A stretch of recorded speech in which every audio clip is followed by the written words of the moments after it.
సమయములో మనమందరమును కలిసి దేవుని యొక్క వాక్యమును ధ్యానం చేసుకుందామండి.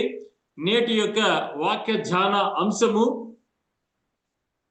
భూమాకాశములు సాక్షులుగా అనేటువంటి అంశం మీద దేవుని యొక్క వాక్యాన్ని మనము ధ్యానం చేసుకుందాం. భూమాకాశములు మనకు సాక్షులుగానా, ఎందుకని అని మనం ప్రశ్నించుకున్నట్లయితే హెబ్రీయులకు రాసినటువంటి పత్రిక 5వ అధ్యాయము 12వ వచనాన్ని సహోదరి చదువుతారండి. ఆ హెబ్రీయులకు రాసినటువంటి పత్రిక 5వ అధ్యాయము 12వ వచనం.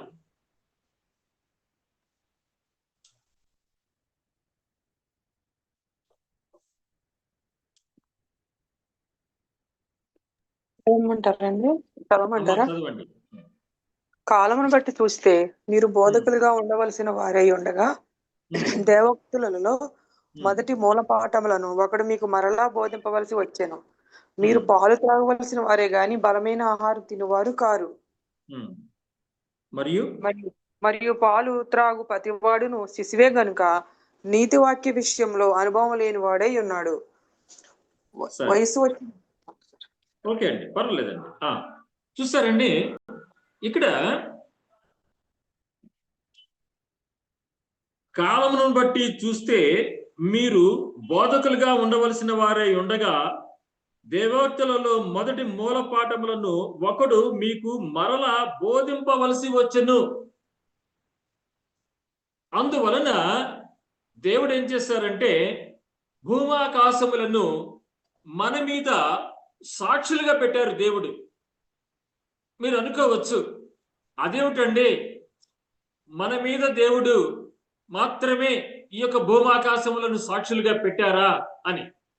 అయితే మన మీద మాత్రమే కాదండి, ఆదిలోనే ఆది యందు మన యొక్క ఆది తల్లిదండ్రులైనటువంటి ఆదామవ్వ గారి దగ్గర నుండి కూడాను దేవుడు ఈ యొక్క భూమాకాశములను ఆయన సాక్షులుగా పెట్టి ఉన్నారు. మరి ఈ యొక్క రోజులలో మనము ఆ యొక్క వాక్యమును మరి ధ్యానం చేసుకుందాం. దేవుడు భూమాకాశములను మన మీద ఎందుకు సాక్షులుగా పెట్టారో తెలుసుకుందాం. ఓకే అండి. ద్వితీయోపదేశ కాండము 30వ అధ్యాయము 19వ వచనాన్ని చదువుకుందామండి. ద్వితీయోపదేశ కాండము 30వ అధ్యాయము 19వ వచనాన్ని చూద్దాం.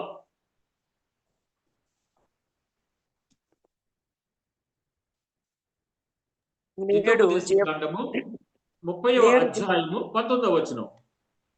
నేడు జీవమును మరణమును ఆశీర్వాదమును శాపమును నేను మీ ఎదుట ఉంచి భూమి ఆకాశములను మీ మీద సాక్షులుగా పిలుచుచున్నాను. చూసారండి, దేవుడు ఏం చెప్తున్నారండి? నేడు మీ ఎదుట నేను జీవమును మరణమును ఆశీర్వాదమును శాపమును, ఏమండి, కీడును మేలును మీ ఎదుట ఉంచి ఉన్నాను. ఉంచి మీ మీద నేను భూమాకాశములను సాక్షులుగా పెట్టి ఉన్నాను అని చెప్తున్నారు దేవుడు.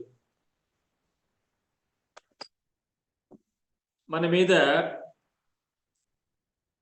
ఎవరు సాక్షులుగా లేరు, ఎవరు జడ్జీలుగా లేరు, లేకపోతే మనల్ని ఎవరు గమనించటం లేదు అని మనము కొన్నిసార్లు అనుకుంటూ ఉంటాం.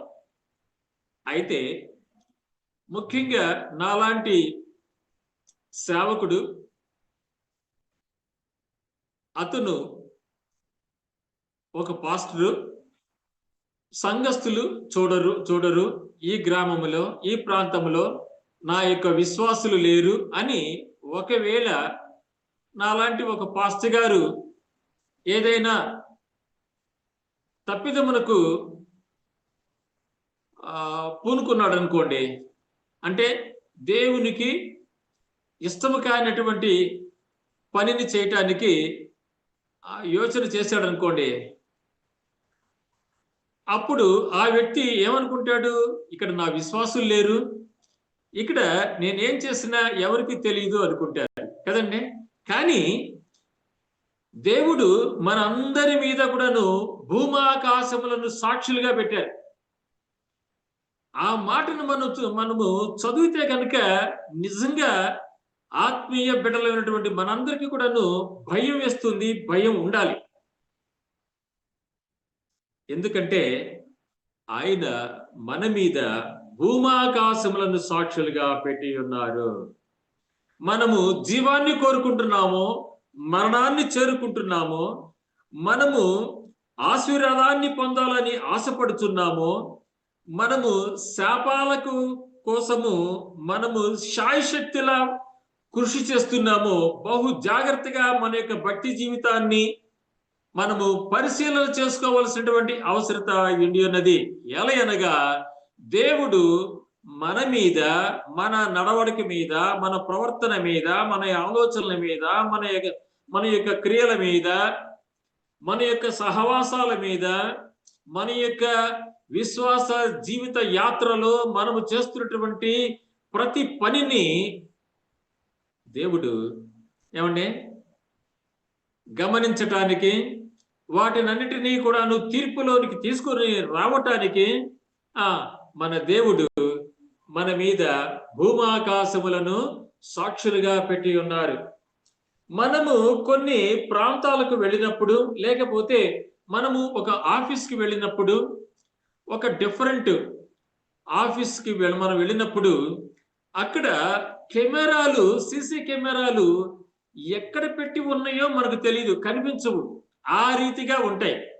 అందుకని వారు ఏమని చెప్తారంటేనండి, చిన్న బోర్డు పెడతారు, ఈ ప్రదేశం అంతా కూడాను అండర్ ద సీసీ కెమెరాలు ఉన్నాయి అని చెప్తారు. చూసారా? అప్పుడు ఓహో, ఇక్కడ కెమెరాలు ఆన్లో ఉన్నాయా, అమ్మో చాలా జాగ్రత్తగా ఉండాలిరా బాబు అని ఏమండి మనుషులు కొంచెం మాట్లాడేటువంటి మాటలు, లేకపోతే వారు చాలా జాగ్రత్తగా ఒక పద్ధతిగా వ్యవహరించడానికి జాగ్రత్త తీసుకుంటారు కదండి. మరి నాలాంటి పాస్టర్ గారు వేరే ఒక ఊరు వెళ్ళినప్పుడు ఇక్కడ ఎవరు క్రైస్తవులు లేరు కదా, ఇక్కడ నన్ను ఎవడు గమనించడు కదా అనుకొని నేను ఏదన్నా మరి ఫర్ ఎగ్జాంపుల్ ఒక చిరంజీవి సినిమాకి వెళ్ళాను అనుకోండి, అది బాగుంటుందండి. ఇక్కడ మనము సంఘంలో ఏమని బోధిస్తున్నానండి, ఏమండి సినిమాలు చూడమాకండి, ఏమండి చుట్టా బీడీ సిగరెట్లు తాగమాకండి అని కదండి మేము బోధించేది ఒక పాస్టర్గా. అటువంటి విశ్వాసులు, క్రైస్తవులు ఏమండి చిన్నవారైనా పెద్దవారైనా ఎవరైనప్పటికీ కూడాను మరి అన్యులతో సహవాసం చేయటానికి, అన్యుల యొక్క ఆచార పద్ధతుల్లో పాలుపంపులు పొందటానికి ప్రయత్నాలు చేస్తున్నారనుకోండి, ఎవరు చూడటం లేదని అనుకుంటాం కదండి, కానీ ఎవరు చూస్తున్నారండి? భూమాకాశములు మనలను గమనిస్తున్నాయట. మనల్ని అవి గమనించి అవి ఎప్పటికప్పుడు కూడాను రిపోర్టు ఎవరికి ఇస్తాయండి? సర్వజగముల సృష్టికర్తటువంటి యేసు స్వామికి అవి రిపోర్టు ఇస్తాయి. చూసారా? అంటే సమాచారాన్ని తెలియపరుస్తాయట. ఎంతటి మర్మము ఈ యొక్క వాక్యంలో దాగి ఉన్నదో దీనిని చదివితే నిజంగా మనకు భయం వేస్తుంది, బహు జాగ్రత్త మనకు కలుగుతుంది. మనము భక్తి శ్రద్ధలతో దేవుని యొక్క ఆజ్ఞ ప్రకారంగా జీవించడానికి, మనల్ని మనము సరిచేసుకుంటానికి ఈ యొక్క భూమాకాశములు మన మీద సాక్షులుగా ఉన్నవి అనేటువంటి మాటను మనము అప్పుడప్పుడు ఎప్పుడైనా సరే మనం జ్ఞాపకం చేసుకుంటూనే ఉండాలి. ఉంటే మనకి మంచిది కదండి. అయితే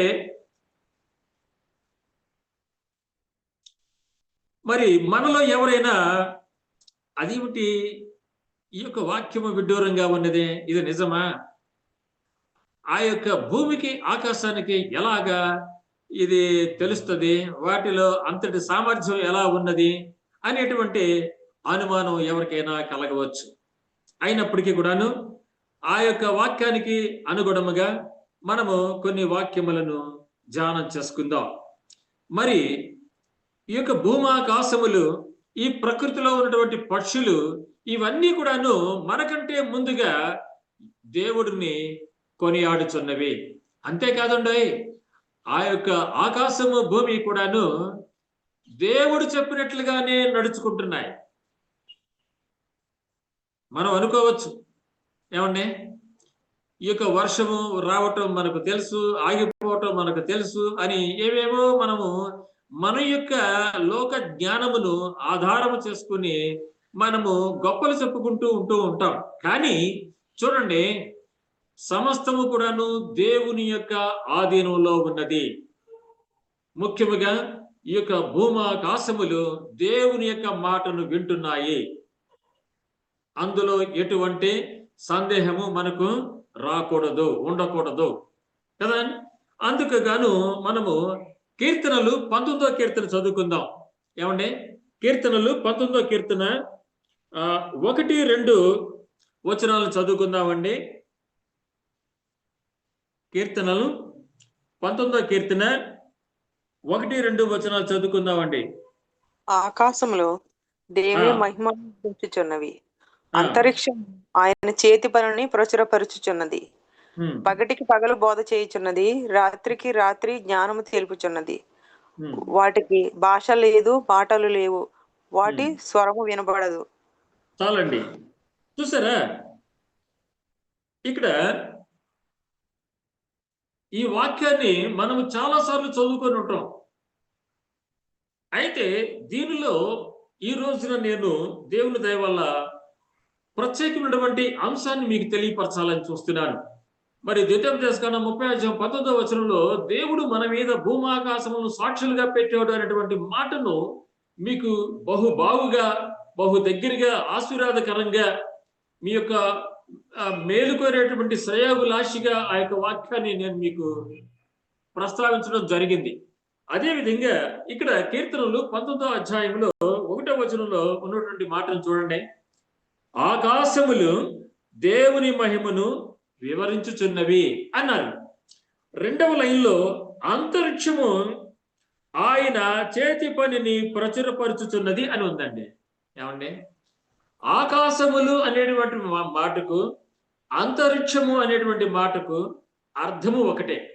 కానీ ఇక్కడ ఆకాశములు అనేటువంటి మాటను మీరు గైకొన్నట్లయితే, గమనించినట్లయితే, ఆకాశములు దేవుని యొక్క వాక్య ప్రకారముగాను ఆకాశములు 3 ఉన్నవి. అది ఒక మంచి సబ్జెక్ట్. ఓకే అండి. అయితే ఆ యొక్క ఆకాశములు దేవుని యొక్క మహిమను వివరించుచున్నవి. ఆ యొక్క 3వ ఆకాశమైనటువంటిది ఏం చేస్తుందండి? అంతరిక్షము. అంటే మనకు కనిపించేటువంటి చుక్కల లోకం. ఏమండి, ఆ నక్షత్రాలు కనిపిస్తాయి కదండి. ఇప్పుడున్నటువంటి రోజుల్లో చూసినట్లయితే మబ్బులు లేవు, వాతావరణం చాలా బాగుంది. ఆకాశములో మనకు నక్షత్రాలు కనిపిస్తాయి రాత్రిపూట. ఏమండి, సూర్య చంద్ర జ్యోతులు ఆకాశములో దేవుడు చిన్న జ్యోతిగా, పెద్ద జ్యోతిగా, గొప్ప జ్యోతులుగా రెండింటిని పేర్కొని దేవుడు రాత్రిని ఏలుటకు చిన్న జ్యోతి చంద్రజ్యోతి, పగటిని ఏలుటకు పెద్ద జ్యోతి సూర్య జ్యోతి. ఏమండి, జ్యోతి అంటే ఏం లేదండి, దీపము, వెలుగు అని అర్థం వస్తుంది, అంతే. సరే, అయితే వాటిని దేవుడు అంతరిక్షములో మనకు కనిపించేటువంటి చుక్కల ఆకాశములో వాటిని మనకు దేవుడు పెట్టి ఉన్నారు కదండి. అవి ఏం చేస్తున్నాయండి? పగటికి పగలు బోధ చేస్తున్నాయి, రాత్రికి రాత్రి జ్ఞానాన్ని తెలుపుచున్నాయి. ఏమండి, ఇక్కడ చూడండి, బోధ చేయటము, జ్ఞానాన్ని తెలియచేయటము అనేటువంటి మాటల్ని బాగా పరిశీలన చేసి మనము గ్రహించుకుందామండి. చూడండి, పగటికి పగలు బోధ చేయుచున్నది. ఏమండి, పగలకు పగలు బోధ చేస్తుందంట. అంటే చూడండి, ఆ యొక్క ఉదయకాలం నుండి వచ్చేటువంటి సూర్యకిరణములు, ఆ ఎండ మనకు ఏం చేస్తుందండి? అది మనకు బోధపడుతుంది. మనకవి ఆ ఎండ మనకు బోధ చేస్తుంది. ఆ సూర్యకిరణాలు ఎలా బోధ చేస్తున్నాయండి? ఏమండి, 10-11 గంటల వరకు ఒక రకంగా ఎండ ఉంటుంది. మిట్ట మధ్యాహ్నము 12 నుంచి 2 గంటల లోపల సమయంలో మిట్ట మధ్యాహ్నము అంటారు దాన్ని మన వాళ్ళు ఆంధ్రాలో. ఏమండి, ఆ యొక్క ఎండను మనం చూసినప్పుడు ఎలా ఉంటుందండి? మండుటెండ, ఈ ఎండలో మనము ఏమండి బయట రోడ్డు మీద ప్రయాణం చేయకూడదు. ఏమండి ఈ వచ్చే నెలల నుంచి మరి గవర్నమెంట్ వారు మనకు చెప్పేటువంటి హెచ్చరిక ఏమిటయ్యా అంటే, ఎండలు ఉష్ణోగ్రత విపరీతముగా ఉన్నది, ఎండ వేళల మిట్ట మధ్యాహ్నం సమయం ముందు మీరు ఆరు బయట పని లేకుండా అనవసరంగా సంచరించకూడదు అని గవర్నమెంట్ చెప్పుద్ది. చూసారా, ఈ రకంగా పగటికి పగలు బోధ చేస్తుంది. తర్వాత రాత్రికి రాత్రి జ్ఞానము తెలుపుచున్నదట. చూడండి, ఇక్కడ జ్ఞానము అనేటువంటి పదము రాయబడి ఉన్నది. ఏమండి, రాత్రికి రాత్రి మనకు జ్ఞానాన్ని తెలియజేస్తుందట. ఏమిటా జ్ఞానము? మరి ఇప్పుడు వచ్చేటువంటి కాలములో ఆరు బయట రాత్రి వేళ అంతరిక్షము, ఆకాశ చుక్కల లోకము, ఆ యొక్క ఆకాశం వైపు మనం తేరి చూసినట్లయితే ఏమండి పండు వెన్నెల కాస్తుంది. ఆ యొక్క చంద్రకాంతిలో, ఆ వెన్నెలలో ఆ యొక్క నక్షత్రాలను మనం చూస్తున్నప్పుడు మనకు చాలా ఆశ్చర్యం వేస్తుంది.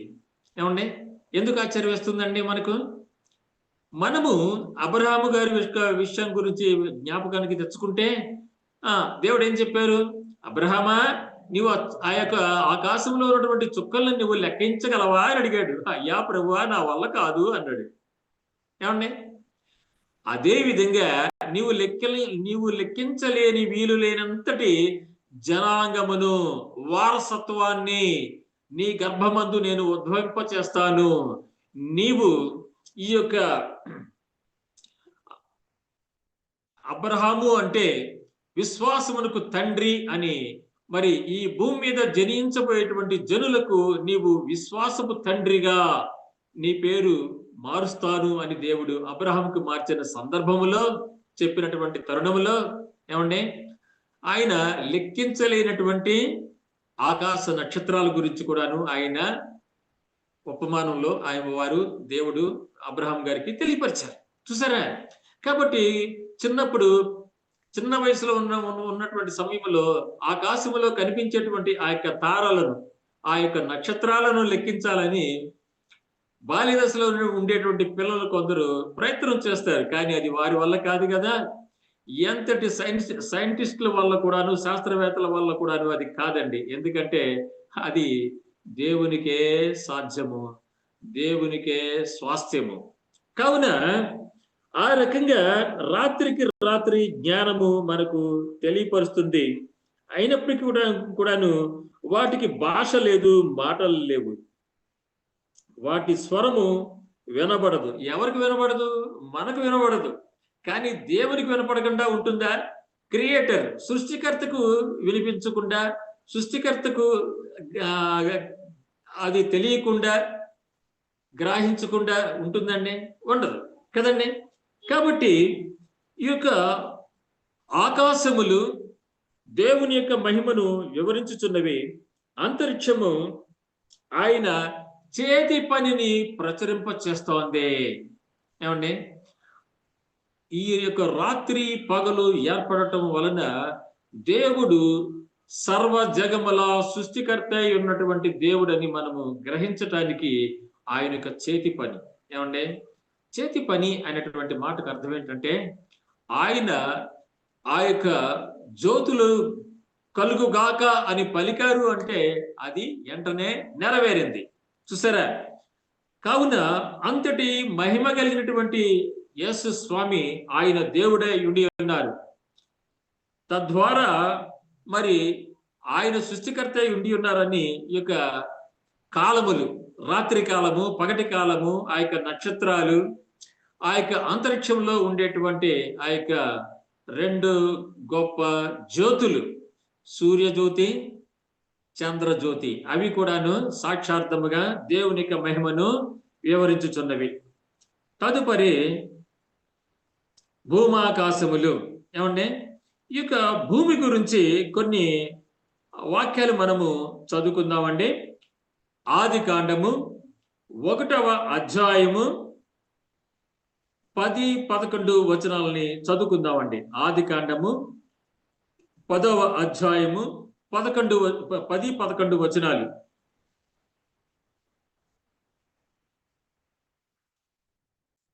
దేవుడు ఆరిన నేలను భూమి అని పేరు పెట్టెను, జలరాశి ఆయన సముద్రములని పేరు పెట్టాను. అది మంచిదని దేవుడు చూచెను. దేవుడు చూసారండి, ఇక్కడ మనము ఏం చూస్తున్నామంటే భూమి యొక్క పుట్టుక గురించి మనం అక్కడ తెలుసుకున్నాం. ఏమండి, భూమి యొక్క పుట్టుక గురించి మనం అక్కడ తెలుసుకుంటున్నాం. ఆ రీతిగా దేవుడు మనకు తెలియపరుస్తున్నారు. దేవుడు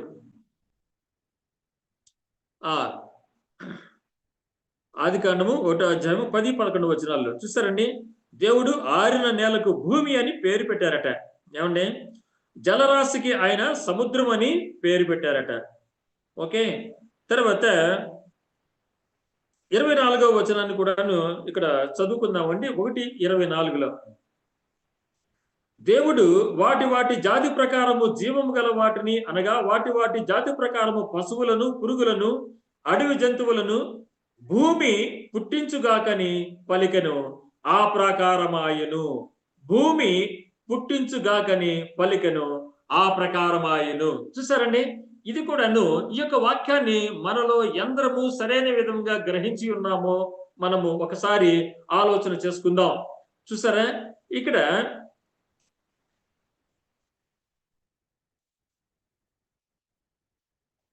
పశువులను, పురుగులను, అడవి జంతువులను భూమి పుట్టించుగాక అని దేవుడు చెప్పగానే ఆ ప్రకారం అయిందట. అంటే భూమి వాటిని పుట్టించిందట.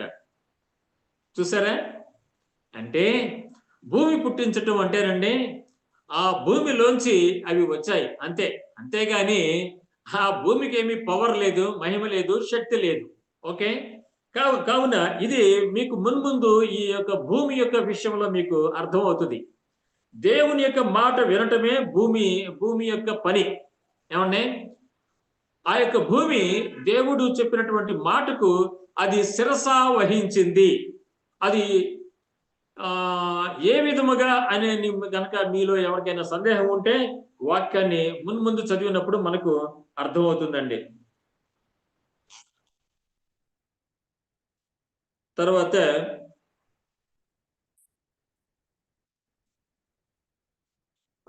మరి ఆదికాండము 4వ అధ్యాయము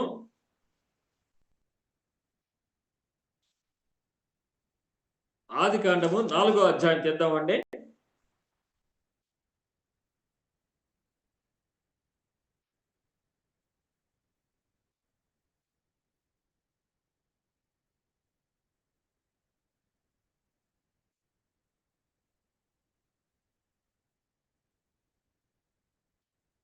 పదవ వచనం అండి, 10-11 అండి. ఆదికాండము 4వ అధ్యాయము 10-11 వచనాలండి.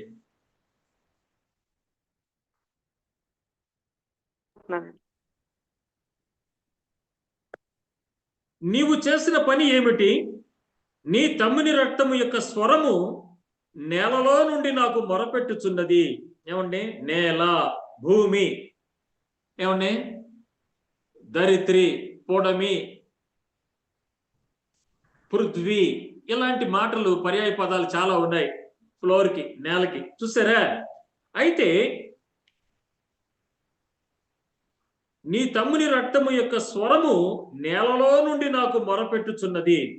కావున నీ తమ్ముని రక్తమును నీ చేతిలో నుండి పుచ్చుకొనుటకు నోరు తెరిచిన ఈ నేల మీద ఉండకుండా. చూసారండి, ఆ యొక్క హేబేలు యొక్క రక్తమును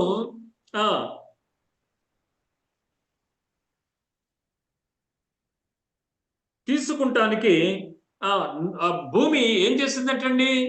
భూమి నోరు తెరిచిందట. నోరు తెరిస్తే ఆ భూమిలోంచి నెత్తురు వెళ్ళిపోయింది. హేబేలు రక్తం భూమిలోకి వెళ్ళిపోయింది. ఆ వెళ్ళిపోయినటువంటి రక్తము దేవునికి ఏమండి మొరపెట్టుకుంటుందంట స్వరముతో. అంటే ఆ రక్తము దేవునికి మొరపెట్టుకుంటుందట. ఒక అభాగ్యుడు, అనింద్యుడు, నీ భక్తుడు అయినటువంటి హేబేలు రక్తము అయిన నేను నీకు మొరపెట్టుకుంటున్నాను దేవుడా అని దేవుడికి మొరపెట్టుకుందట. అన్యాయంగా ఈ యొక్క కయీను ఇలాగా చేసి ఉన్నాడు. మరి నీ ప్రియుడైనటువంటి నీ బిడ్డైనటువంటి హేబేలు దేహంలో నుండి రక్తమైనటువంటి నన్ను ఈ రీతిగా బయటికి పంపించినాడు. నీ యొక్క ప్రియ బిడ్డను హేబేల్ని కయీను చంపివేసినాడు అని ఆ రక్తము దేవునికి మొరపెట్టుతుందట. ఆ యొక్క రక్తమును తనలో నింపుకుంటానికి నేల, భూమి నోరు తెరిచిందట. చూసారా? ఇవన్నీ చాలా ప్రాముఖ్యమైనటువంటి అంశాలు ఇవి. మరి భూమికి ఉన్నటువంటి విధేయత, భక్తి, మరి దేవునికి సాధనముగా, దేవుని యొక్క మహిమకు క్రియలు వెల్లడి చేయటానికి సాధనంగా ఆ యొక్క రక్తము ఉపయోగపడినట్లుగా మనం అక్కడ చూస్తున్నాం. చూసారండి?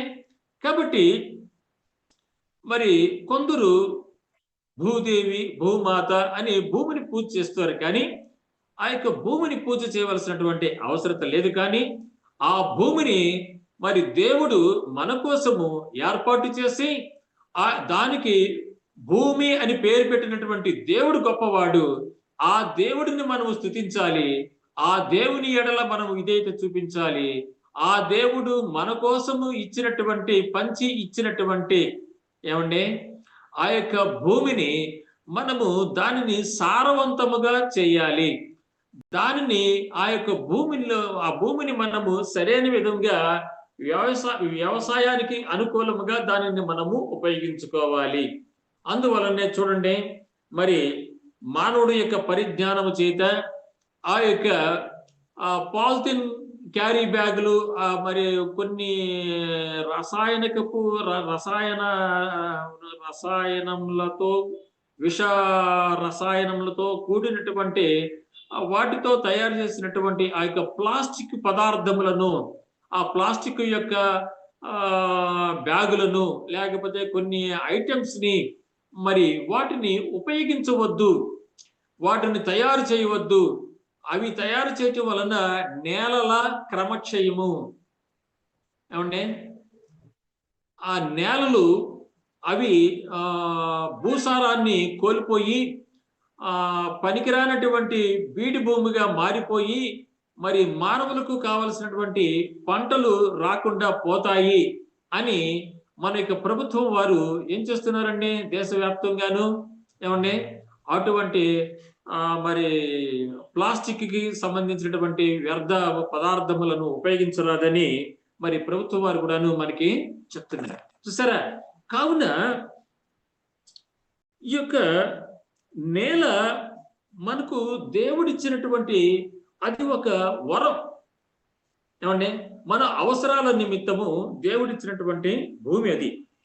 కావున అటువంటి భూమి దేవుడు చెప్పినట్లుగా అది పని చేస్తోంది. అంతేకాకుండాను మీ అందరికీ తెలిసినటువంటిది జ్ఞాపకం చేస్తే ఈ అంశమేనా అని మీరు అనుకుంటారు. చూడండి, ఈ యొక్క భూమి దేవుని యొక్క ఆధీనంలో, స్వాధీనంలో ఉన్నదని, మరి వెండి నాది, బంగారు నాది, ఈ యొక్క భూమాకాశములు నావి అని దేవుడు 2:7-8 వచనాలు మరి హగ్గేలో చెప్పి ఉన్నారు. సరే, అవన్నీ ఇప్పుడు అవసరం లేదు. కానీ ఇక్కడ మనకు సంఖ్యాకాండము 16వ అధ్యాయము 30-34 వచనాలు మనం చూద్దామండి. సంఖ్యాకాండము 30వ అధ్యాయము, సంఖ్యాకాండము 16వ అధ్యాయము, సంఖ్యాకాండము 16వ అధ్యాయం అండి, 125వ పేజీ. సంఖ్యాకాండము 16వ అధ్యాయము 30 నుండి మనము 34 వచనాలు కనుక మనం చూసినట్లయితే చూడండి, నేను చదువుతాను. యెహోవా గొప్ప వింత పుట్టించుట వలన వారు ప్రాణములతో పాతాళములో కూలినట్లు భూమి తన నోరు తెరిచి వారిని వారికి కలిగిన సమస్తమును మృంగివేసెను.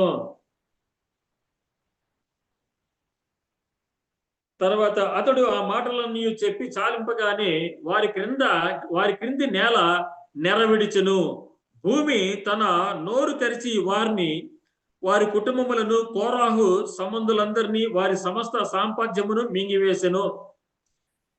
ఏమండి, ఇంకా చూసినట్లయితే భూమి వారిని మృంగివేసెను, వారు సమాజములో ఉండకుండా నశించిరి. భూమి మనలను మృంగునే వేయనేమో అనుకొనుచు పారిపోయిరి మిగతా వారు. ఏమండి, సరే, ఈ యొక్క వచనాలలో మనకు కావలసినటువంటిది అది ఎందుకు జరిగింది, ఎప్పుడు జరిగింది అనేటువంటిది నేను ఇప్పుడు చెప్పను, అది అవసరం లేదు మనకి. అది మోషే గారి మీద తిరుగుబాటు చేసినటువంటి ఆ యొక్క కోరాహు కుటుంబీకులు, వాళ్ళ గురించి వాళ్ళకి పనిష్మెంట్ గా దేవుడి దగ్గర నుంచి శిక్ష వచ్చింది, అది వేరే సందర్భం.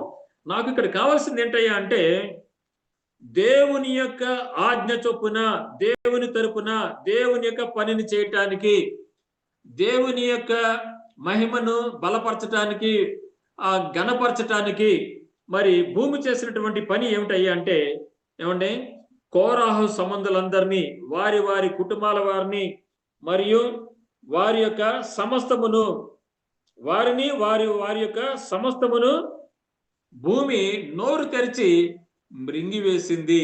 చూసారా? కాబట్టి ఈ యొక్క వచనాలను మనం చూస్తున్నాము అంటే, భూమాకాశములను దేవుడు మన మీద సాక్షులుగా పెట్టిన మాట వాస్తవము. ఆ భూమాకాశములు దేవుని యొక్క ఆధీనంలో ఉన్నవి. తప్పనిసరిగా మనము చేస్తున్నటువంటి ప్రతి పనిని, ప్రతి క్రియను కూడాను భూమాకాశములు దేవుడికి తెలియపరుస్తున్నాయి. అందులో ఎటువంటి సందేహము మనకు ఉండకూడదు, ఉండరాదు, ఉండలేదు కదండి. ఇంకా మీకు కొన్ని అంటే ఆఖరిగా మరి ఈ యొక్క దేవుడు ఈ యొక్క మనుజావళి మీద భూమాకాశములను సాక్షులుగా పెట్టడం వలన ఏముందిలేండి, అది ఎప్పుడో జరిగిపోయింది. ఇప్పుడు అంత్యకాలంలో ఉన్నటువంటి మనము, దేవుని యొక్క కృపకాలంలో జీవిస్తున్నటువంటి మనము, hallelujah hallelujah, praise the Lord, praise the Lord, దేవుని స్తోత్రం అని చెప్పితే చాలు అనుకుంటున్నటువంటి వారు, తీర్పు గురించి సరైన విధంగా బోధించకుండా, సరైన విధంగా దేవుడిచ్చేటువంటి తీర్పును స్వీకరించకుండా, పెదవులతో దేవుడిని ఘనపరుస్తాం, వారి యొక్క హృదయాలను మాత్రము దేవుడికి దూరపరుచుకుంటూ ఉండేటువంటి వారికి మరియు మనకును కావలసినటువంటి ఒకే ఒక్క అంశం ఏమిటయ్యా అంటే, ఏమంటే మనందరికీ కూడాను తీర్పు ఉన్నది. అందువలనే మనము ఈ యొక్క సబ్బాతు దినమందు దేవుడిచ్చినటువంటి 4వ ఆజ్ఞ ప్రకారంగా ఈ యొక్క సబ్బాతును ఘనంగా మనము ఆచరించడంలో పాలివారమై ఈ సమయం మందు మనం ఏం చేస్తున్నామండి? ఏమండి, మరి మధ్యాహ్నం వరకు కూడాను మనము, ఉదయం నుండి మధ్యాహ్నం వరకు కూడాను దేవుని యొక్క ఆలయంలో ఉండి, మరలా ఈ యొక్క సాయంకాల సమయము ఏమండి, ఈ 3 గంటల నుంచి ఈ యొక్క 4:30 వరకు కూడాను మనము మరలా మధ్యలో ఈ యొక్క విశ్రాంతి దినమును మనము అలక్ష్యము చేయకుండా ఆత్మతో సత్యముతో ఆరాధనలో పాలివారం అయినటువంటి మనము ఈ సమయం మందు కూడాను దేవుని యొక్క వాక్యాన్ని మనము ధ్యానం చేస్తున్నాము అంటే దానికి గల కారణము ఏమండి, మనకు తీర్పు తీర్చబోయేటువంటి ఒక శుభ గడియ దేవుడు ఏర్పాటు చేసి ఉన్నారు. అందు నిమిత్తమై మనము ఆ తీర్పుకు భయపడి, లోబడి, దేవుని ఎడల భక్తి శ్రద్ధలు కనబరిచేటువంటి వారమై మనము ఇంతగా యొక్క ఆజ్ఞ చొప్పున తీరికగా ఉండి దేవుని యొక్క వాక్యమును, పరిశుద్ధ లేఖనాలను మనము ఇంత సవినయముతోను, ఓర్పుతోను ఏమంటే మనము ఆకలింపు చేసుకుంటున్నాము. దేవుని యొక్క వాక్యాన్ని మనం ధ్యానం చేస్తున్నాము. మరి తీర్పు సమయంలో కూడాను ఈ యొక్క భూమాకాశములు ఏ రీతిగా ఎటువంటి పాత్రను పోషిస్తున్నాయో తెలుసుకుంటే అప్పుడు మనము ఎటువంటి సందేహము లేకుండా దేవుడు మన మీద భూమాకాశములను సాక్షులుగా పెట్టి ఉన్నారని మనము ముక్త కంఠముతో, పూర్ణాత్మతోను, పూర్ణ శక్తితోను, పూర్ణ వివేకముతోను మనమందరము ఏక మనస్కులమై ఒప్పుకోవాల్సినటువంటి సందర్భాన్ని మనము పొందుటకు గాను ప్రకటన గ్రంథము 20వ అధ్యాయము 12వ వచనాన్ని చదువుకుందామండి. ప్రకటన గ్రంథము 20వ అధ్యాయము 12వ వచనాన్ని చదువుకుందాం. ప్రకటన 20వ అధ్యాయము 12వ వచనం. మరియు కొద్దివారేమి గొప్పవారేమి కొద్దివారేమి మృతులైన వారందరూ ఆ సింహాసనం ఎదుట నిలవబడి ఉండడం చూచి తిని. అప్పుడు గ్రంథములు విప్పబడెను, మరియు జీవ గ్రంథము వేరొక గ్రంథము విప్పబడెను. ఆ గ్రంథముల యందు వ్రాయబడి ఉన్న వాటన్నిటిని బట్టి తమ క్రియలు చొప్పున మృతులు తీర్పు నొందిరి. సముద్రము తనలో ఉన్న మృతులను అప్పగించెను, మరణమును పాతాళ లోకమును వాటి వశమునున్న మృతులను అప్పగించెను. వారిలో ప్రతి వాడు తన క్రియలు చొప్పున తీర్పు పొందెను. చాలండి. చూసారా, ఈ యొక్క వచనంలో ఆ యొక్క గ్రంథాలు 3 గ్రంథాలు ఉంటాయి దేవుని యొక్క సముఖంలో. నేను వాటి గురించి ఇప్పుడు నేను చెప్పను. ఇక్కడ మనకు కావాల్సింది ఏంటయ్యా అంటే చూడండి, 13వ వచనంలో సముద్రము తనలో ఉన్న మృతులను అప్పగించెను ఒకటి. రెండవది, మరణమును పాతాళ లోకమును వాటి వశమునున్న మృతులను అప్పగించెను. నాకు కావాల్సిందండి, సముద్రము అప్పచెప్పింది, ఏమండి, పాతాళ లోకము అప్పచెప్పింది. ఈ 2 మాటల్ని నేను వివరించడానికి పరిశుద్ధాత్మ దేవుడు నాకు కావలసిన జ్ఞానాన్ని ప్రసాదించును గాక. చూడండి, ఒకటి సముద్రము, ఇంకొకటి పాతాళ లోకము. సముద్రము అంటే తెలుసు, మీ ఏరియాలో కూడాను గోదావరి సముద్రం ఉంది, చాలా చోట్ల ఆ యొక్క సముద్రం ఉంది, చాలా మందికి సముద్రం గురించి తెలుసు. ఓకే, అయితే ఈ యొక్క సముద్రము తనలో ఉన్నటువంటి మృతుల్ని అప్పచెప్తుందట. సముద్రము తనలో ఉన్న మృతులను దేవుడికి అప్పగిస్తుందట అండి సముద్రం. మరి అన్యథా భావించవద్దండి. మరి సముద్రములో పడిపోయి చనిపోయినటువంటి వారు ఉన్నారా లేరా? ఉన్నారు. తర్వాత 1977లో మరి ఆంధ్రాలో పెద్ద ఉప్పెన వచ్చింది.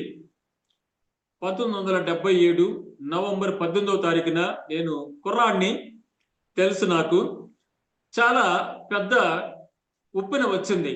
ఆ ఉప్పెనలో మరి మృతదేహాలు కొట్టుకుపోయాయి.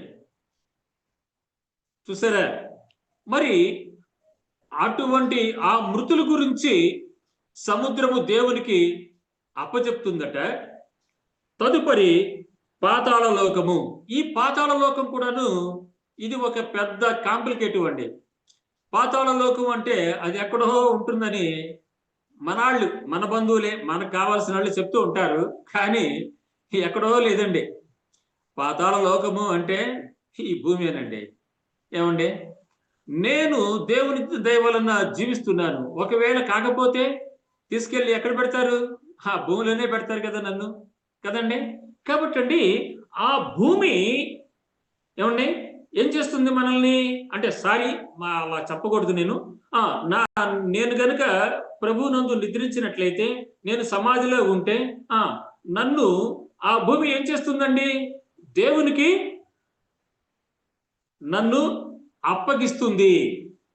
అలా అప్పగించడం చేత అప్పుడు దేవుడు తీర్పులోకి తీసుకొచ్చినప్పుడు నా గురించి ఏమి జరుగుతుందో, ఏమండి, నా గురించి మాత్రమే కాదండి, నాలాంటి దౌర్భాగ్యుల గురించి ఏం జరుగుతుందో మనము తెలుసుకోవాలంటే ప్రసంగి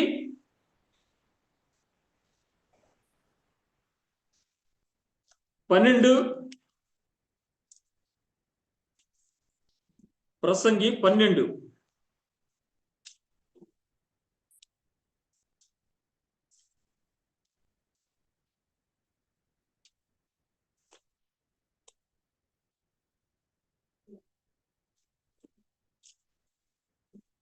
562వ పేజీ అండి.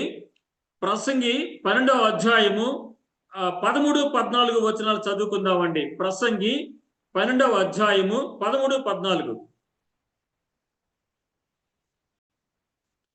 ఇదంతయు వినిన తర్వాత తేలిన ఫలితార్థం ఇదే: దేవుని యందు భయభక్తులు కలిగి ఉండి ఆయన కట్టడలను అనుసరించి నడుచుచుండవలెను. మానవ కోటికి ఇదియే విధి. గూఢమైన ప్రతి అంశమును గూర్చి దేవుడు విమర్శ చేయనప్పుడు ఆయన ప్రతి క్రియను, అది మంచిదే గాని చెడ్డదే గాని, తీర్పులోనికి తెచ్చును. చూసారా? కాబట్టి ఆ తీర్పు సమయంలో మంచి పనులు నేను ఎన్ని చేశానో అంతకంతకు ఎన్ని చెడ్డ పనులు చేశానో దేవుడు ప్రతిదీ కూడాను తీర్పులోనికి తీసుకొని వస్తారని ఇక్కడ మనము చూస్తున్నాం కదండి. కాబట్టి ఆ యొక్క సముద్రం గురించి కానీ లేకపోతే ఆ యొక్క పాతాళ లోకం గురించి కానీ ఎవరికైనా సందేహాలు కనుక ఉండినట్లయితే ఆ యొక్క సముద్రం గురించి మరి ఆదికాండము 1వ అధ్యాయము 6వ వచనాన్ని కనుక చూసినట్లయితే అక్కడ ఉన్నటువంటి సందేహము ఒకవేళ ఏదైనా ఉంటే అది పోతుంది. ఏమండి? ఆదికాండము 1వ అధ్యాయము 6వ వచనాన్ని కనుక చూసినట్లయితే సముద్రము మరి ఆ యొక్క మృతులను అప్పచెప్పుతుంది అనేటువంటి విషయంలో సందేహం ఉంటే 6వ వచనాన్ని చదవచ్చండి. 1:6 దేవుడు జలముల మధ్య ఒక విశాలము కలిగి ఆ జలములను ఈ జలములను పరుచును గాకని పలికెను. దేవుడు ఆ విశాలం చేసి విశాలము క్రింది జలములను విశాలము మీది జలములను వేరు పరపగా ఆ ప్రకారమైను. దేవుడు ఆ విశాలమునకు ఆకాశం అని పేరు పెట్టెను. చూసారా? కాబట్టి ఆ యొక్క సముద్రమును ఆయన అప్పుడే 2 భాగాలుగా క్రింది జలములుగా మీది జలములుగా చేసి దేవుడు అక్కడ ఆకాశమును ఏర్పాటు చేసి ఉన్నారు. అటువంటి ఆ యొక్క సముద్రము దేవుని యొక్క స్వాస్థ్యము కావున అది దేవుని యొక్క మాటను వింటుంది. తదుపరి మరి పాతాళ లోకము అనేటువంటి దాని గురించి కూడా వివరణ ఇస్తానండి. మరి యెహెజ్కేలు గ్రంథము 37వ అధ్యాయము అక్కడ చూసినట్లయితే 37వ అధ్యాయంలో చాలా వాక్యాలు ఉంటాయండి మనకు సంబంధించినటువంటివి. అయితే అవన్నీ కూడాను మీరు దీనిలో ఉన్నటువంటి వాక్యాలను మీరు తదుపరి ధ్యానం చేసుకోండి, సమయం తక్కువ చాలదు. చూడండి 37వ అధ్యాయము 9వ వచనంలో చూసినట్లయితే జీవాత్మ వచ్చినట్లు ప్రవచించి ఇట్లనము ప్రభువుకు యెహోవా సెలవిచ్చినదేమనగా జీవాత్మ నలుదిక్కుల నుండి వచ్చి హతులైన వీరు బ్రతుకున్నట్లు వారి మీద ఊపిరి విడువము అని ఉంటుంది. ఇది మీరు యెహెజ్కేలు గ్రంథము 37వ అధ్యాయం 1 నుంచి 14 వచనాలు చదువుకుంటే బాగుంటుందండి. అయితే 13, 14 వచనాలు నేను చదివితే మీకు తేటతెల్లంగా ఆన్సర్ వస్తుంది. నా ప్రజలారా, నేను సమాధులను తెరిచి సమాధులలో నున్న మిమ్మును బయటికి రప్పించగా. చూడండి, లాజరు విషయంలో దేవుడు సమాధిలో ఉన్నటువంటి లాజరు బయటికి రా అని ఎలాగైతే యేసు స్వామి పిలిచి ఉన్నారో, మరి ఈ యొక్క తీర్పు 1000 ఏండ్ల పరిపాలన తీర్పు ఆ సమయానికి మరి సమాధుల్లో ఉన్నటువంటి వారిని దేవుడు మరి ఈ రీతిగా మరలా వారిని రప్పిస్తారట. ఆ రప్పించేటప్పుడు దేవుడు ఓ మృతదేహాలారా అని పిలవటం లేదండి మనల్ని. సర్వాంతరామి, సర్వశక్తుడు, సర్వజ్ఞాని, శ్రీయేసుడు, సర్వజగముల సృష్టికర్త. ఏమండి? ఆయన యొక్క జ్ఞానాన్ని ఇక్కడ మీరు గమనించండి. ఏమని పిలుస్తున్నారండి ఆయన 13వ వచనంలో? నా ప్రజలారా, నేను సమాధులను తెరిచి సమాధులలో నున్న మిమ్మును బయటికి రప్పిస్తాను అని చెప్తున్నారు దేవుడు. ఏమండి? ఆయనకి తెలుసు సమాధుల్లో ఉన్నటువంటి వారు ఆయన ప్రజలని. కానీ నా వరకు నేనే, దయచేసి ఏమనుకోమాకండి, ఇప్పుడు నేను ఇలా ఉన్నాను, నేను కనుక ఈ దేవుడిచ్చినటువంటి ఈ యొక్క జీవం కనుక నా యొక్క నాసికా రంధ్రాల్లో లేకపోతే మీరందరూ నన్ను ఏమంటారు? మృతుడు అంటారు నన్ను. కానీ ఆ దేవుడిచ్చేటువంటి జీవవాయువు నా నాసికా రంధ్రాల్లో ఉంటే పాస్టర్ గారు రాయినా అంటారు. ఈ జీవమే కనుక లేకపోతే మృతదేహం కంపు కొడుతోంది, త్వరగా తీసుకెళ్దాం అని అంటారు నన్ను. చూసారా?